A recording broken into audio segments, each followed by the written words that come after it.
Major నాకు అర్థం కాని విషయం ఏంటంటే ఇప్పుడు చైనాని చూసుకుంటే పాకిస్తాన్కి హెల్ప్ చేస్తుంది.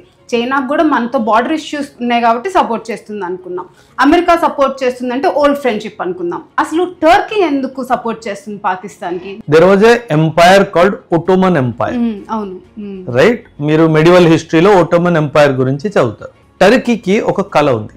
ఆ Ottoman empire centre is present day Turkey. Turkey కళ ఏంటంటే నేను మళ్ళీ నా సామ్రాజ్యాన్ని ఏర్పాటించాలి, మళ్ళీ యూరోప్కి వెళ్ళాలి, ఏషియాలో అన్ని కంట్రీస్ మళ్ళీ ఇస్లామైజ్ అవ్వాలి అన్నది కళ టర్కీకి ఉంది. మీరు గమనించారో లేదో కానీ ma'am, Pakistan is the only Islamic country in the world which has nuclear weapons.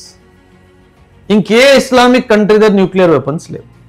So Turkey మళ్ళీ పొలిటికల్ సైన్స్, నేను చెప్పాను కదా, ప్రతి కాన్సెప్ట్లో, ప్రతి ఇంటర్నేషనల్ కాన్ఫ్లిక్ట్లో the concept of political science బ్యూటిఫుల్గా వస్తుంది. ఇప్పుడు చూడండి how beautiful. There is a concept called power projection.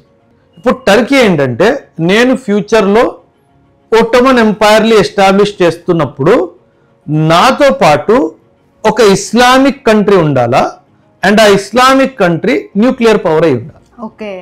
So ఆ ఫ్రెండ్షిప్ ని ఎస్టాబ్లిష్ చేయడానికి ఈ పాకిస్తాన్ ఇండియా యుద్ధంలో టర్కీ ఖచ్చితంగా హెల్ప్ చేస్తుంది.